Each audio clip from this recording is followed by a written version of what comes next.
Bienvenido, Rafa. Bienvenido, Juan Carlos. ¿Qué tal? Todo muy bien. Pues nada, otro día más aquí a hablar un poquito de deporte, ¿no? En este caso vamos a hablar de deportes individuales, deportes de adversario y vamos a separarnos un poco de todos estos deportes de equipo que hemos ido hablando estos podcasts. Yo la verdad es que cuando era pequeñito, en los 2 primeros años del cole no se podía hacer deporte en equipo y yo hice baloncesto en su momento, pero esos 2 primeros años no lo podía hacer y mis padres de todas formas nos metieron en algún deporte, a mis hermanos y a mí. A mis hermanos le metieron a judo, a mí me metieron a ajedrez. No sé si veían algún tipo de... Debo confesar que a mí también me metieron en ajedrez de pequeño. ¿En serio? Sí. Es verdad que después hice karate un año, soy cinturón blanco amarillo en karate. Se nota. Se nota. Yo, la verdad, oigo karate, oigo judo. ¿Cuál es la diferencia para ti? No tengo ni idea. Es decir, no tengo ni idea, ¿no? Ni idea ninguna. Pero sí que es verdad que hoy en día pues hay muchísimos deportes individuales que además hay diversos estudios que dicen que la participación de deportes individuales por encima de deportes de equipo favorece la autoestima mucho más que los deportes en equipo. No sé si tú has tenido esa sensación. A ver, como no hago deportes individuales en general, salvo pilates, y que tampoco está tan claro porque las señoras de enfrente se estiran más que yo, no lo veo claro, pero sí es cierto que en deportes de equipo puede haber un poquito de rivalidad, ¿no? De quién es quién o el rol, así que deporte individual al fin y al cabo es contigo mismo, ¿no? Es una lucha personal, yo creo, ¿no? Sí, puede ser. Por eso también se ha visto que en mujeres están más extendidos los deportes individuales que en hombres, que sí que participan más en deportes de equipo. La verdad es que eso me cuadra totalmente. No sé, las amigas que tengo muchas veces es que ellas lo hacen más porque les apetece estar bien con ellas mismas, ¿no? Yo creo, y nosotros es un poco en plan porque tenemos que ser... La socialidad, La socialidad, ¿no? Esa rareza. Claro, ¿no? ese futbito entre amigas. Bueno, aquí yo tampoco te lo creas, pero vamos... Yo creo que lo hago el deporte de equipo por quitarme adrenalina, pero a lo mejor debería intentar probar un deporte individual para eso, ¿no? En plan... Un deporte individual como puede ser los deportes, las artes marciales, los deportes de combate... ¿No? Siempre he tenido un poco de ganas, ¿eh? Mi primo hacía hapkido y yo siempre tenía curiosidad por ver qué era eso y todo eso. Sí. Además, son unos deportes en los que también hemos tenido representación LGTB en las Olimpiadas de este año. Es verdad. Deportistas, tanto hombres como mujeres, en judo, en boxeo. Bueno, es que estamos en todas partes, chicas. No hay duda. Lo he sabido toda la vida. Exactamente. Y los hay en todos los deportes. La verdad es que sí. Pues yo creo que podemos presentar ahora a nuestro invitado de hoy. Sí, yo creo que como es tradición en el rugby, podemos empezar el tercer tiempo después de este partido. En lo que es tradición que el equipo local invita al equipo visitante a tomar algo para estrechar vínculos y crear comunidad. Y hoy queremos tomar algo con nosotros y charlar sobre rugby, deporte y mucho más. Y hemos traído a Damián López, taekwondista y activista LGTB. Bienvenido. Bienvenido. Hola, muy buenos días. Buenos días a... Tengo una pregunta. Judo, karate, taekwondo, hapkido... Una breve mención si tú sabes, porque yo no tengo ni idea de distinguirlos. Yo practicaba a todos. Sí, de hecho, hapkido tengo vinculación más cercana también porque es como una rama del taekwondo, sí, es un entrenamiento más militar, el hapkido.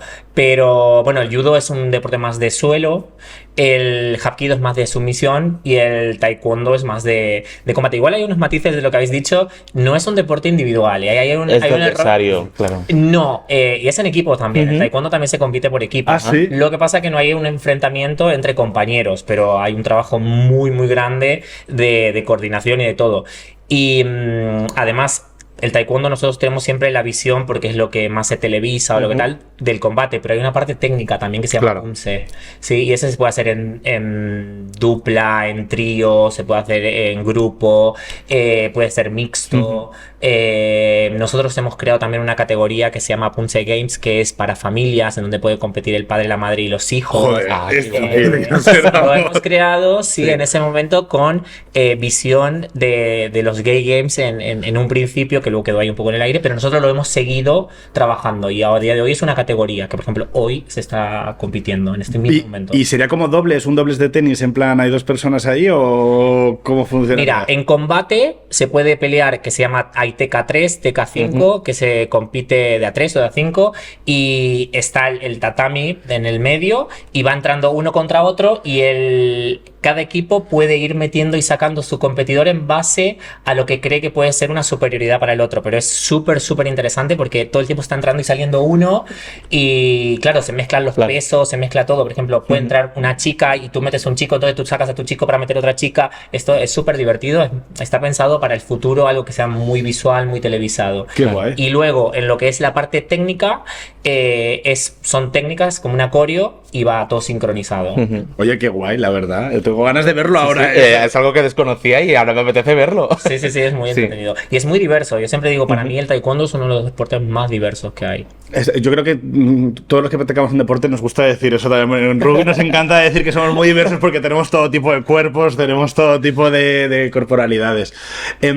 Pues te queríamos preguntar, yo primero te quería preguntar porque tienes un historial larguísimo, tienes mucha vida, yo diría, ¿no? En plan, de ida y vuelta de Argentina, eres de Argentina pero viniste a España, volviste a Argentina, ahora en España. Has tenido muchas vivencias. ¿Qué representa para ti el taekwondo? Pues el taekwondo para mí ha sido mi salvación de vida. O sea, yo empecé taekwondo con 30 años, este año va a ser 33 años que hago taekwondo, porque tengo 24. No. Aquí todas tenemos 24, ya está. Voy a cumplir 37, pero empecé taekwondo con 4 años, era un poco obligatorio en mi casa porque mi padre era entrenador.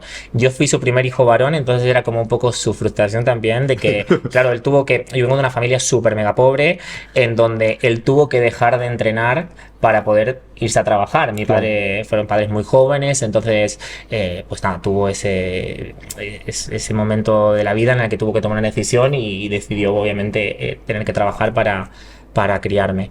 Y claro, al yo empezar a competir y tal, pues fue como para él algo positivo, pero que para mí fue, por un lado, muy positivo, por otro lado, muy negativo. Siempre digo, yo gané un entrenador, pero perdí un padre, ¿no? Claro. Pero eso lo hablaremos un poco más adelante.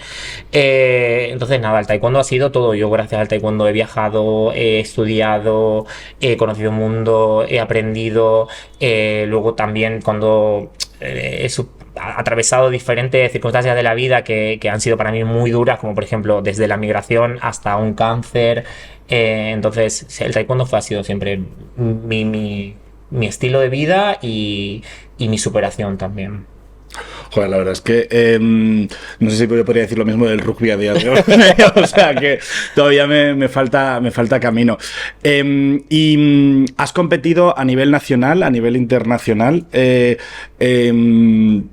¿Cómo son las competiciones a nivel internacional? Es decir, porque en rugby hay como mucha comunidad, ¿no? En plan, hay mucha interacción. No sé cómo funciona. Y creo que Juan Carlos también tenemos la mentalidad más de deporte individual. Evidentemente vas con un equipo, pero ¿cómo va la interacción ahí en las competiciones? Hay diferentes niveles y a mí siempre cuando hablo de deporte me gusta destacar y creo que es muy importante que todas las personas que nos dedicamos al ámbito deportivo empecemos a profesionalizarnos, sobre todo en la terminología que utilizamos, ¿no? Hay una parte que es la parte de actividad física, que una persona puede hacer actividad física a nivel leve, moderado o muy activo. Sí, que se puede ser la gente que va al gimnasio. Luego la gente que practica deporte, la gente que es deportista y luego la gente de deporte de élite, que todos somos una minoría muy minoría. Totalmente. Y entonces los estadios de cada uno de ellos también es muy diferente. ¿Por qué? Porque cuando tú practicas actividad física puedes generar a lo mejor una hermandad súper grande con tus compañeros, a cuando estás en el deporte de élite puedes no hablarte con tu compañero porque te está ganando una plaza. Claro. ¿Entiendes? Sí. Entonces, para mí es muy importante poder diferenciar todos esos estadios en el ámbito del deporte, porque además se trabaja diferente. Es decir, no es lo mismo trabajar o crear políticas o hacer normativa para el deporte base, el deporte de la gente que practica actividad física, que para un deporte de élite. O sea, eso para mí hay que tenerlo súper claro. Y retomando la pregunta, he tenido muy buenos compañeros, he tenido muy buenos amigos y he tenido muy grandes enemigos también. Pero bueno, si queréis lo vamos hablando. Sí. Yo me recuerdo, tuvimos un podcast con Eli Pinedo, que es una jugadora de balonmano, y nos contaba mucho también que el problema de los deportistas de élite es la retirada, ¿no? En plan, bueno, la retirada, la palabra de que estás en la cima en un momento y de repente tienes que buscarte tu sitio, tienes que tal. Y entiendo que es otra mentalidad totalmente cuando estás en el deporte de élite, porque es tu vida profesional. No es como tú tu vivencia en ese momento. Sí, además es algo muy efímero, ¿no? Por decirlo, es número uno en el mundo, hay uno cada año, y mantenerte ahí es muy complicado, mantenerte en el top y trabajar por eso, y no son muchos años los que puedes estar ahí, los que tu vida al final tiene que volver a configurarse cuando estás en muy deporte de élite, a cuando tú mismo dices bajas de esa categoría, ¿no? No bajar a otro tipo de actividad, otro tipo de... Con esta pregunta podríamos estar horas hablando. ¿Por qué? Porque hay también diferentes etapas, ¿no? Por ejemplo, yo estuve en dos estilos de taekwondo. Primero empecé con taekwondo ITF, donde se puede decir que tuve mis logros más grandes, porque fue hasta los 15 años más o menos, y era donde yo no perdía absolutamente nada. O sea, no sé si era porque lo tenía tan metido en la cabeza, porque sabía que era mi única salida que tenía a nivel socioeconómico, cultural, todo, y era como que hasta los 15 años no lo perdía nada. Entonces, ese es un estilo de preparación mental también, ¿no? Porque imagínate que yo a los 15 años estaba viajando, compitiendo como a lo mejor un adulto, porque también te genera pues una soledad también, ¿no? O sea, tú imagínate que a los 13, 14 años tienes que estar trabajando solo sin tus padres, o sea... Pero luego cuando pasé al taekwondo WT, que es el taekwondo mundial, sí que hubo un cambio, sobre todo porque era bastante más duro. Yo también siempre tuve 1,87 m desde los 13 años más o menos, entonces siempre peleaba con gente más mayor también, y yo me acuerdo de pasar de lo que era junior a adultos, y tengo esos recuerdos de que a mí me pegaban una hostia en los brazos, por ejemplo, y se me acalambraban los brazos, ¿no? Porque siendo un niño, claro. Entonces, hay diferentes áreas ahí para tratar. Por ejemplo, el tema de la salud mental. Por ejemplo, el tema de la salud mental, que recién ahora se está hablando, y me acuerdo que en ese entonces, de entrar a clases, el maestro decirte, muéstrame las manos, tener las uñas largas y pegarte con una rama en las manos, por ejemplo, ¿no? Que eso hoy sería impensado. Entonces, eso te genera también una forma de ver el mundo, de ver el deporte, de entender el deporte, a hoy donde tenemos, por ejemplo, psicólogos, un montón de gente conteniéndote, ¿no? Entonces, hay muchos procesos dentro de la vida del deportista. Y luego con el tema de la retirada, no solamente hay una retirada mental, que yo siempre digo, yo me he retirado, pero no me he retirado, mentalmente no me he retirado, pero por ejemplo físicamente sí que he tenido que desentrenarme, que eso no lo sabe casi nadie, porque nosotros, por ejemplo, los taekwondistas trabajamos un sistema metabólico que es el fosfagénico, que es un sistema metabólico químico prácticamente. Entonces se desarrollan ciertas cualidades en nuestro físico, como por ejemplo que es el engrosamiento de las paredes del corazón, ¿sí? Entonces yo he tenido que desentrenarme para que mi corazón vuelva a estar en un estado medianamente normal o natural, porque si no, eso también puede traer cardiopatía. Claro. O sea, entonces hay muchas cosas que la gente no entiende de lo que es el deporte de élite. Es complejo. Y que además es eso, es desde los 15 años, que tú estabas casi en tu pico. 4. Claro, que los 15 estaban en tu pico. Sí. Que una persona normal, su pico de vida, que es a los 40, claro. Sí, yo creo que ya lo he pasado. He dicho a los 40. Yo tengo una pregunta al deporte de élite. Tú eres una persona LGTB y has estado en el deporte de élite y en el taekwondo, que la verdad no conozco ahora mismo cómo es la situación de las personas LGTB. ¿Cómo ha sido tu experiencia? Y sobre todo que has tenido la experiencia hace un tiempo que no era tanta la visibilidad, ¿no? En plan, ¿se podía ser visible? ¿No se podía ser visible? ¿Cómo está la situación actual? Yo soy una persona visible desde que soy pequeño, o sea, nunca tuve que esconderme, a pesar de haber sufrido un mogollón de bullying, pero tenía la herramienta que les daba unas hostias en Hombre, claro, es que te viene un taekwondista, hazle bully tú. Es una maravilla, En el pueblo me tenían pánico, claro. Además, era yo el cabecilla de los malos. Porque... Me encanta la banda de maricones malos, en plan... Claro, tenía otros problemas mucho más grandes, como por ejemplo era comer en mi casa. Entonces mi familia nunca tuvo esa pega, digamos, con mi sexualidad. Había problemas mucho más grandes que eso. Entonces, pues fui creciendo con eso como algo natural en mí. Yo fui el primer deportista de taekwondo LGTBI de todo el mundo que lo acepta una federación, ¿no? O sea, porque yo empecé a hacer activismo siendo muy joven. Y que una federación me reconoce como un deportista LGTBI, como un activista y tal.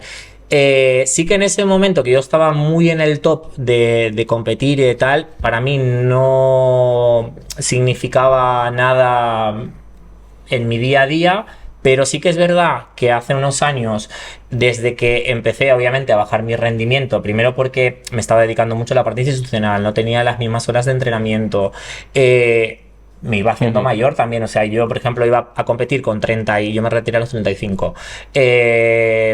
Iba a competir con niños de 20 años, me daban unas hostias que yo tardaba una semana en recuperarme y ellos al día siguiente con un brazo roto estaban entrenando, ¿no? Que a mí me pasaba eso con 15 años.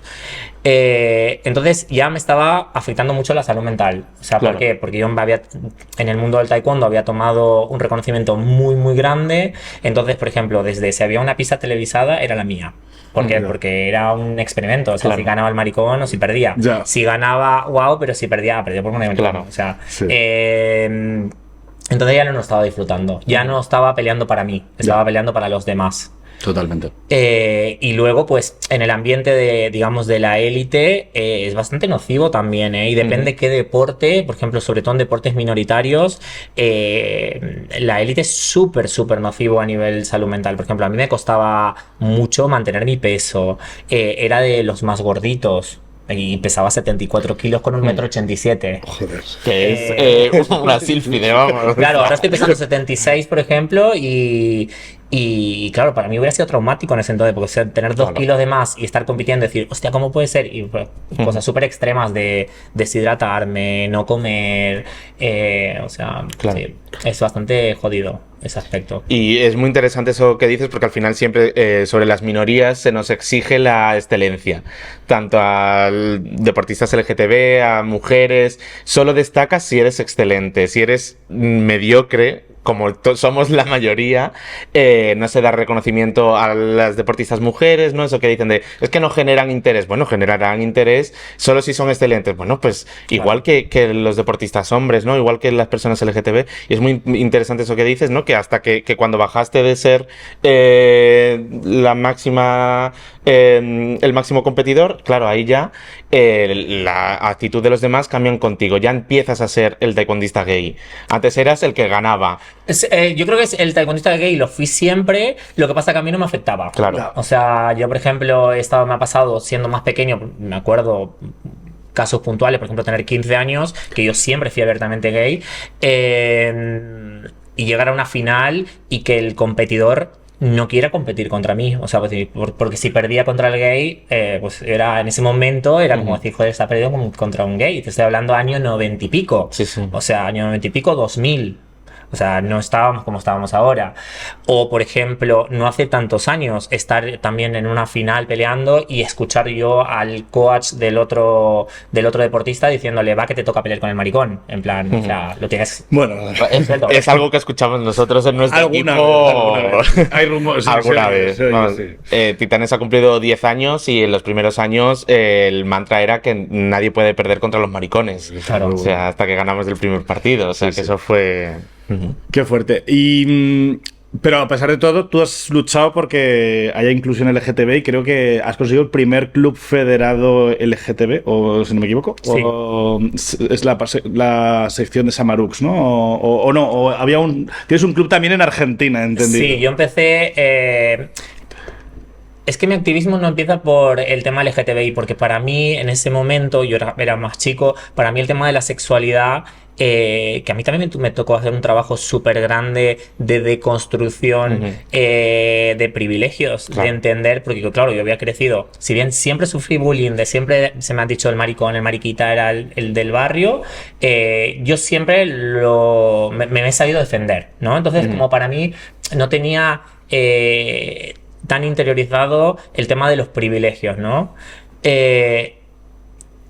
Mi activismo empieza cuando tengo cáncer a los 21 años. Sí, ahí me enfermo y yo me empecé a mostrar cómo era vivir con cáncer mientras hacía deporte. ¿Por qué? Porque yo tuve un tratamiento del cáncer y tal totalmente diferente a una persona con la misma enfermedad que no hacía deporte. Claro. Entonces los médicos estaban flipando.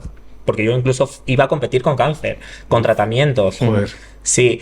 Entonces los médicos flipaban y eso ellos lo atribuían, si bien nunca se me estudió, digamos, también hace muchísimos años, ellos lo atribuían al entrenamiento que tenía, Claro. pues producía otras hormonas que hacían que mi cuerpo se viera y estuviera normal, ¿no? Entonces yo empecé a mostrar cómo era vivir con cáncer y tal. Lo que pasa es que, claro, cuando ser una persona LGTBI abierta, mostraba a mis novios, mostraba esto, mostraba todo. Entonces, pues mucha gente LGTBI me empezó a seguir. Claro. Luego yo abro dentro de mi club una sección para personas vulnerables, ¿sí? Que se llamaba Taekwondo Integrador, donde tenía desde personas que habían estado en prisión, gente que no tenía trabajo, mujeres maltratadas, personas LGTBI, personas trans. Era como eso, un mix ahí de marginalidad. Lo mejor de cada tremenda, casa. o sea, pero era brutal, era Qué guay. súper bien porque interaccionaba un montón de gente totalmente diferente y que de otra forma no se hubiera conocido nunca. Ya. Era brutal. Pero claro, como yo era una persona abiertamente gay y se había convertido en un espacio súper seguro, pues cada vez más personas LGTBI empezaron a venir. Entonces fue como el primer grupo, hasta que llegamos a ser, creo que pues, un 90% personas LGTBI. Claro. Hasta que en un momento, pues la federación, pues pone el ojo sobre eso, la Confederación Argentina pone el ojo sobre el grupo y pues ahí se empieza a hacer muy visible, o sea, el trabajo que se estaba haciendo, la federación me convoca también para hacer como un poco la imagen y el abanderado de las personas LGTBI, se empieza a hablar de diversidad, te estoy hablando hace un montón de años atrás, y por eso digo que el taekwondo ha sido uno de los deportes súper pioneros en esto, que luego hablaremos también de la federación de aquí valenciana, que es una federación modelo en lo que se ha creado a nivel de departamentos de inclusión de personas. Pero ese fue el primer grupo. Luego, cuando yo regreso a España, ya con el alta del cáncer y tal, pues estuve muchos años con tratamiento y tal. Había tenido metástasis, entonces pues se hizo todo mucho más largo y tal. Pero cuando me dieron el alta, que yo me vuelvo a España, a mi casa, ahí nace el primer club federado. Ese es el que federamos, y era la sección de Samarux. Ese fue el primer club de taekwondo federado de todo el mundo. No existía otro. LGTB. Joder, LGTBI. qué interesante. Y no tenéis competiciones internacionales de LGTB, entiendo. Es decir, nosotros sí tenemos en rugby como competiciones internacionales. El tema es que nosotros sí que hicimos una vez un campeonato, el primer campeonato LGTBI de taekwondo hetero-friendly. Hetero-friendly, me Me encanta. encanta. Claro. Y donde también compitieron por primera vez personas trans dentro Qué del guay. taekwondo. Sí, también yo federé la primera persona trans del mundo. O sea, en competiciones. ¿Cómo está esa situación a día de hoy? Si nosotros seguimos trabajando igual, hoy a nivel español las personas trans se pueden federar, pueden competir en categorías habituales. Es que hasta Por su categoría de peso, Por su sin categoría de problema, peso, con sin su problema, género. sin nada. Sí que es verdad que el taekwondo ha avanzado muchísimo a nivel tecnológico también, sí, que creo que esa es la vía de todos los deportes, es empezar a poner el foco en otro lugar, ¿no? Para mí el deporte a día de hoy es igualitario, sí, es equitativo, no. Claro. Pero ni siquiera entre personas cis. Claro, No, claro, no, claro, claro, no, si es que totalmente. es no es lo que equitativo. decimos aquí en O todos sea, los programas. Es tan fácil como si tú lo que quieres es competir en igualdad total, tiene que ser dos Claro. personas de la misma complexión. Es ya que yo está. creo que. Pero ya nosotros siempre lo atribuimos solamente porque nos han estigmatizado tanto que solamente lo atribuimos a cuestiones físicas. Claro. Pero yo me acuerdo, por ejemplo, yo siempre digo, es muy importante que llevéis a hablar a estos debates a personas que realmente sepan del mundo deportivo, ¿no? No a cuatro señoras que lo máximo de deporte que han hecho ha sido caminar en una cinta. Claro, es que es verdad. Sí. Pero, por ejemplo, yo me acuerdo que cuando éramos pequeños y viajábamos, a lo mejor viajábamos 40 horas en autobús porque no podíamos pagarnos un avión Ya. comiendo un bocata de mortadela, cuando a lo mejor venían los de Inglaterra en avión con unos zumos que les daban hasta con las sales que habían perdido. Claro. Entonces, y éramos personas cis, del mismo peso, pero el deporte no era Claro, equitativo no nunca. era equitativo. Claro. Es que nunca era equitativo. O por ejemplo, a día de hoy, un equipo de básquet chino es igual que uno a lo mejor africano cuando las chicas miden 2,4 m y las otras miden 1,60 m. No es equitativo tampoco. Claro. Entonces no podemos atribuirlo solamente a algo físico. Y el rodamiento también, el rodaje que tiene un deportista. No es lo mismo un deportista, a lo mejor europeo, que tiene un campeonato cada día y que tiene la capacidad económica para poder hacerlo, Claro. que un deportista de Argentina que tiene un territorio grande como toda Europa y que a lo mejor pelea una vez cada 3 meses. Totalmente. Sí. Entonces,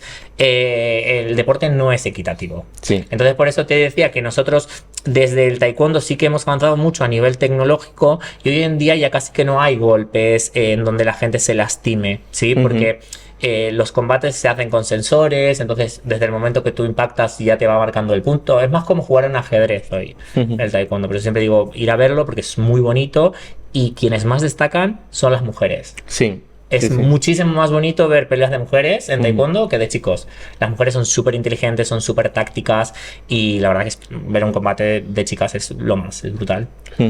Y qué interesante todo tu discurso de cómo nos atraviesa al final pues todas las discriminaciones y todos los elementos que tenemos en contra y cómo el deporte es un papel importantísimo para poder desarrollarnos también en eso y cómo hay que ayudar a todo el mundo a poder entrar en el deporte y entrar en igualdad, por lo menos con los demás. Es súper importante. Y una cosa súper curiosa también, que yo me acuerdo cuando compitió la primera chica trans me acuerdo que vinieron de la Federación Española a observar la pelea, la primera pelea que ella hacía.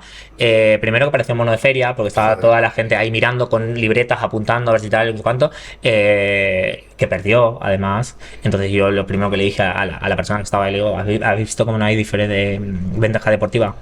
Claro. Es que no la hay. No, Sí. Es que no la hay.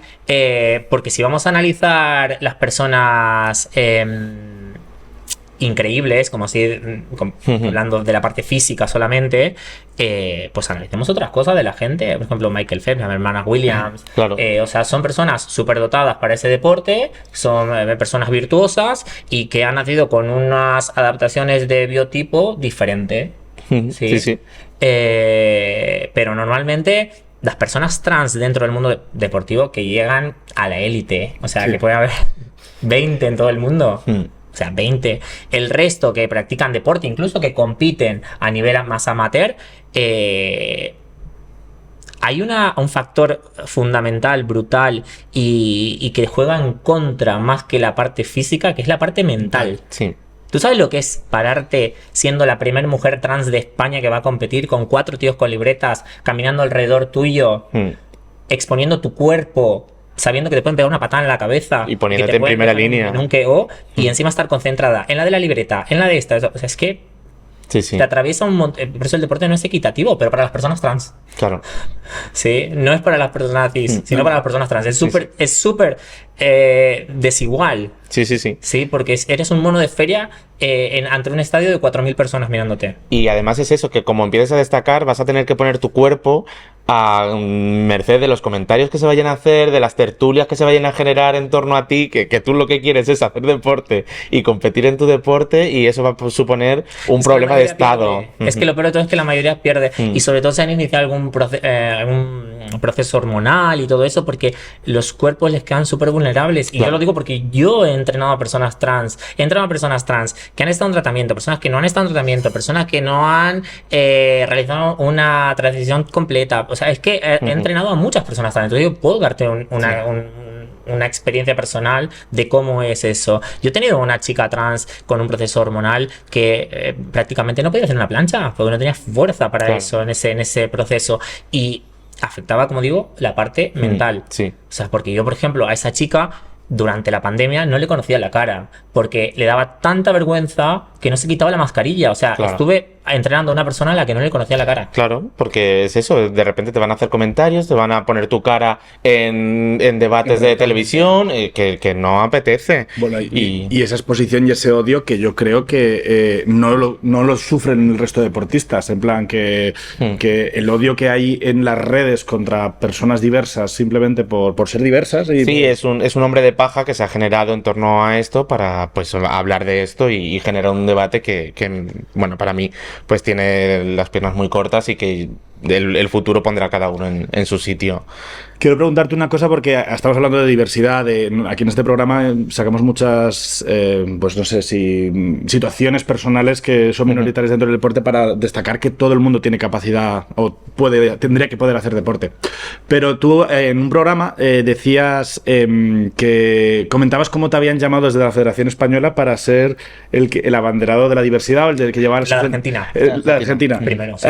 Pero luego en Valencia, ¿no? Algo sí, luego aquí en Valencia también. Y mencionabas que es que Que te sorprendió porque como que muchas veces vemos a las federaciones como desde una distancia, son muy monolíticas, son muy carcas, pero luego ellos llegaban y decían, es que no sabemos cómo abordarlo, ¿no? En plan, como que te sorprendió... Mira, hay un tema muy, muy, muy grande y que yo he tenido un problema muy grande ahora con un club LGTBI y que estoy en un debate muy grande y muy profundo y muy desilusionado con ese club, en donde no se opta por la profesionalización y se piensa que solamente nos tenemos que quedar en el activismo. Y a mí me pasó una cosa muy curiosa, que bueno, luego tampoco terminé haciendo activismo, pero bueno. Me pasó una cosa muy curiosa. Todo empieza con esta chica, aquí en España en Argentina empezó con un entrenador, el entrenador de la selección argentina juvenil, que al chico le sacaron una publicación en Facebook donde decían cómo vamos a permitir que nuestros menores viajen con una persona gay o con un mariquita o con un puto. No me acuerdo cómo lo mencionaban. Entonces nosotros creamos un comunicado público donde tal, y ahí la Confederación Argentina, que fue la primera del mundo, que tuvo un departamento de diversidad. Importante. Sí, fue la primera vez, lo iba Candela Casapa, que es una amiga, muy amiga mía. Ese fue el primero del mundo dentro de una federación de taekwondo. A mí me pasó que aquí cuando yo empiezo en este club y tal, y se me presenta la situación de esta persona trans, que te digo que no le conocía la cara, que se quería federar. Entonces yo me leí toda la ley autonómica, tal, digo, pues no me lo pueden negar, no sé qué. Yo me estaba en mi casa maquinando de una manera, digo, ahora claro, tengo que salir a patadas con el presidente y todo. Cuando llego a la federación fue todo lo contrario. O sea, no tenían ningún conocimiento. Damián, pero tú dices que es así, pues lo hacemos, ya está. Claro, o sea, ya está. No pasaba nada. Entonces yo iba a pelear, además. Pero tú dime que no ahora. Pero dime que no. Claro. Ibas ya vestido de lucha. Fue todo lo contrario. Y el presidente que estaba en ese momento me dice, oye, y ya que tú estás con este club y tal, y va a haber muchas ahora consultas y tal, dice, ¿por qué no abrimos un área dentro de la federación que se encargue de estos temas? Y yo, péleame. Claro. Que te placo. Dime que no. No me vuelvas a insultar, en plan. Y dije, vale. Muy enfadado le dijiste que sí. Y lo vas a llevar tú. Vale. y nada, y fue la verdad que súper guay porque también me di cuenta de que no tenía por qué ser todo tan a las patadas, ¿no? Y ahí me di cuenta también de que es muy importante que nosotros hagamos esa pedagogía y que los clubes que hacen deporte amateur y que sobre todo son LGTBI trabajen en conjunto con las federaciones. Sí. ¿Por qué? Porque independientemente de que tú te juntes con un grupo de gente a practicar un deporte, esos deportes tienen una filosofía y una normativa y muchos de ellos están regulados por un comité o por una federación o incluso son en muchos casos deportes olímpicos, ¿no? Sí. Que traen un lineamiento y que te lo ponen todo mucho más fácil, ¿no? O sea, en este caso había una ley autonómica, porque todavía no estaba la ley estatal, había una ley autonómica que decía que se tenía que tratar de determinada manera el tema de las personas trans dentro del mundo del deporte, una federación que regula ese deporte y que cuando se alinearon las dos normativas, pues eran compatibles. Es que... Qué bien. Es que muchas veces es de valorar ese trabajo que hacen las federaciones, que es verdad que a veces los tenemos como también por los escándalos que salen siempre pues en el fútbol, en tal, ¿no? Parece como que las federaciones son estos organismos. Y es que nosotros tenemos que transformar desde dentro. Sí, claro. Y al final, trabajando con ellos, nosotros lo hemos visto en el rugby, la Federación Madrileña, es verdad que existe la normativa de World Rugby que no permite a las personas trans competir en su género sentido si han estado en hormonación desde antes de los 14 años. Pero es que a lo mejor nunca ha habido dentro de esa federación una persona LGTB que haya hecho activismo. Pero en Madrid, el caso de jugadores y jugadoras trans se les ha presentado y han dicho, si tú estás compitiendo en esto, claro, somos una federación madrileña, por supuesto que puedes competir con tu equipo, claro, y no vamos a ser nosotros los que ponga piedras en el camino de una persona que está desarrollándose personal y profesionalmente a unos niveles que no tiene sentido entrar en dimes y diretes de pormenorizar, ¿no? Y por esa parte, en la Federación Madrileña, tanto como en la valenciana... Incluso dejando de lado el tema deportivo, ¿no? Por ejemplo... Yo desde que estoy dentro de la federación y que se ha creado ese departamento, y como siempre digo, las personas LGTBI somos muy de ponernos al hombro las luchas de otros también. Sí. Luego nosotros también, por ejemplo, yo dentro de la federación he creado el departamento de salud mental, el departamento de migraciones. ¿Por qué? Porque también nos dimos cuenta de a través de personas LGTBI migradas que pues las personas migradas cuando llegan a un país pues tienen un mogollón más de problemas además de ser LGTBI, como por ejemplo de vivienda, de comer, pues les estamos dando también esa atención, el departamento de igualdad, de transformación digital, que decimos, ¿qué tiene que ver eso con las personas LGTBI? Pues tenemos que mostrar al mundo desde una página web o desde un Instagram o colgar, no sé, una guía de formación en diversidad para nuestros entrenadores, por ejemplo. Pues hemos readaptado toda la federación. Por eso te digo que hoy somos una federación modelo, o sea, que se han escrito papers a nivel internacional sobre nuestra federación. Porque mi objetivo cuando empezamos con todo esto, que repito, empezó todo también con el tema de Gay Games, que para mí mi fiel convicción es que el trabajo se tenía que hacer desde las federaciones y no desde los clubes. Claro. Mi objetivo era que el modelo se pudiera replicar en todas las federaciones que participaran, ¿no? Y ese era como dejar mi legado, ¿no? Es poder decir, este modelo lo aplico en todas las federaciones, porque en definitiva Gay Games luego se va y tiene que quedar algo que cambie, ¿no? Porque ¿de qué me sirve que participen 15.000 o 20.000 personas si luego se van y las federaciones siguen exactamente igual? No. O sea, el trabajo hay que hacerlo en todos estos años para que eso luego quede como legado al deporte. Claro. Pero bueno, o sea, yo creo que es muy importante que esa transformación se haga desde dentro de la federación. Tú ahora este club, si te federas, vas a tener un voto dentro de esa federación, claro. ¿Sí? Y muchas veces es la pedagogía también que nosotros hacemos, no todo es la lucha combativa como siempre. Sí. Yo creo que a veces las personas LGTB hemos crecido en la alerta. En plan, como el mundo ha sido muchas veces y muy... que no nos lo quiten tampoco. No, claro. Es pero muy importante. Tenemos miedo a lo institucional, a lo establecido, porque lo establecido muchas veces nos ha dejado los márgenes. Entonces, siempre vas con la alerta de me van a discriminar. Claro, lo que tú acabas de decir, que ibas dispuesto a pelear, porque siempre pensamos que nos vamos a encontrar el muro y muchas veces hay que llamar a la puerta y oye, a veces hay gente de frente al otro lado. Que pelear ahí, ¿no? Pero yo iba a defender hasta el final mi posicionamiento, mi ideología y obviamente lo que me había leído. Claro. Vamos a ir acabando. Quiero tratar un tema muy brevemente. Sé que probablemente tengas mucho que hablar de él, pero tampoco, como quedan 2 años, pues es un tema. Has mencionado los Gay Games. ¿Puedes decirme brevemente, para la gente que no sepa los Gay Games, lo que son? Y bueno, ¿cuál ha sido tu implicación y cuál es la situación actual, que a lo mejor mucha gente la desconoce? Pues yo estoy desde el día 1 en el evento. Me han costado noches de llanto, el tomar la decisión de decir no voy a apoyar un evento, aparte de la desilusión muy grande que me he llevado con la Federación de Gay Games también. Pero, ¿qué son los Gay Games? Que mucha gente a lo mejor nos escucha. Los Gay Games es el evento deportivo LGTBI más grande del mundo, donde... pues es un evento... Son las Olimpiadas LGTB. Sí, una cosa así. Lo que pasa es que al no ir por clasificación, que tú pagas un canon bastante alto para poder participar. Sobre todo estaba muy pensado para personas anglosajonas o gente del primer mundo que tiene la capacidad de viajar y pagarse un billete de 1.500 euros y más una cuota de inscripción de 300, 400 euros para participar, pero que bueno, nuestro proyecto inicial era un proyecto súper transformador porque abría la puerta sobre todas las personas hispanohablantes. España estaba en un punto intermedio también, que abría la puerta a África, a Asia, porque siempre el evento había tocado en países anglosajones o de primer mundo, y bueno, era la primera vez que se iban a celebrar en un país hispanohablante, que nos ganó un poquito Guadalajara por lo que pasó, la situación que pasó política en Hong Kong,